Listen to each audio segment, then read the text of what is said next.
কসবা পৌর এলাকা থেকে ১৯০ পিস ইয়াবা ট্যাবলেট সহ ২ বন্ধুকে আটক করেছে পুলিশ। কসবা টিভির ডেস্ক রিপোর্ট। কসবা টিভি, হৃদয়ে বাংলা। আফরোজা হাসির সহযোগিতায় এখন বিস্তারিত। কসবা পৌর এলাকার মরাপুকুর পাড় থেকে ১৯০ পিস ইয়াবা ট্যাবলেট সহ ২ বন্ধুকে আটক করেছে থানা পুলিশ। তাদের বিরুদ্ধে কসবা থানায় মাদক আইনে মামলা দায়ের করা হয়েছে।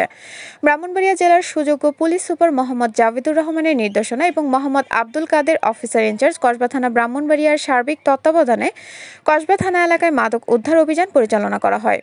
অভিযানকালে এসআই নিরস্ত্র মোহাম্মদ শফিকুল ইসলাম সঙ্গীয় ফোর্স সহ ২২ ডিসেম্বর দিবাগত রাত ২২টা ৪৫ ঘটিকার সময় কসবা থানাধীন পৌরসভা ৮ নং ওয়ার্ড মরাপুকুর পাড় ৩ রাস্তার মোড় দক্ষিণ দিকে শ্মশান খলার পাকা রাস্তার উপর থেকে ১৯০ পিস ইয়াবা ট্যাবলেট উদ্ধার সহ জব্দ করেন।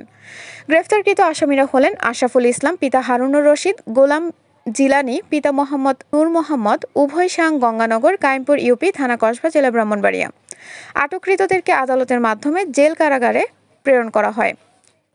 কসবা থানা অফিসার ইনচার্জ মোহাম্মদ আব্দুল কাদের বলেন, মাদকের সাথে কোনো আপোষ নেই। আমি আপনাদের দৃঢ়ভাবে বলতে চাই যে আমি মাদকের সাথে কোনো আপোষ, কোনো প্রকার কোনো কম্প্রোমাইজ করব না, এবং আমি মাদক ব্যবসায়ীদের মাঝে এই আতঙ্কটা আমি অবশ্যই ছড়াই দিতে চাই যে কেউ যদি মাদক ব্যবসা করে বা মাদকের সাথে কোনো সম্পৃক্ততা পাওয়া যায় তাদেরকে ইনশাআল্লাহ ছাড়বো না, আইনের আওতায় নিয়ে আসবো।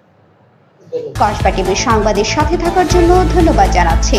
পরবর্তী সংবাদ পেতে আমাদের চ্যানেলটি সাবস্ক্রাইব করে রাখুন।